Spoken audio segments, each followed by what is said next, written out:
Glej ga, unga, tale mi je sumljiv. Cel cajt pred lokalom stoji, noter pa ne gre. Ja, cel cajt v rok telefon drži, pa niti enega, če ni PC tako ne pokazal. Sam mirno. Ja, kaj slišiš, da je skoraj 50 postelj diše necepljenih, se sliši veliko, ampak realno je pa težko ločiti ene od drugih, tako da se moraš kar zadržati na njihovem območju, na obrobju gostinskih lokalov recimo.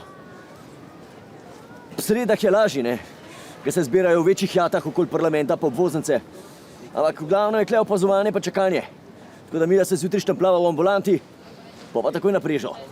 Evo ga, sam je. Zdaj pa čista tišina, pripravva se, pa v akcijo.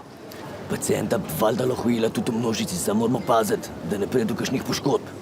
Če sva recimo lovila enega penzionista v Dravlah, pa mi je pa padel, tako da pa moramo še odrgnine pa zlome oskrbeti. Saj to je šele čez 430 dni, kar je na napotencu, ampak vseeno ni lahek del. Ne, sploh pa pri drugem odmerku so eni čist divji. Videl naj jo je, videl! Ajde, gremo! Akcija!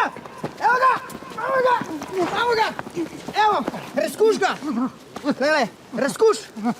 V redu? Jens tam idej. Ja? Evo, jaz ne bom tega tipa še enkrat lovil. Gospod, pomerite se! Pomerite, če ne vam bova roko zlomila, pa noste mogo 5 v lokalnih kazati. Evo, to je za vaše dobro. Aj, bolel, a ne da ni. Je že v redu. Jaz s kolegom moram zdaj počakati 30 minut, da vidimo, če je kakšna reakcija, pa da se gospod mečkam pomiri. Pa kar preverimo, da je vse v redu, pa seveda ga spustimo nazaj v naravno okolje. Predač pa na dober dan ujamejo tudi pa 10 ljudi, tako da se definitivno bolj splača, kot pa navadni pregledi. Jasno je, da seveda ne delamo tega zaradi denarja. Je pa tudi pri nas, veste, zdravje še vedno največje bogastvo. Dobesedno. Ej, subscribi se, daj no, rabimo za statistiko, se ni treba gledati pol, okej? Ajde.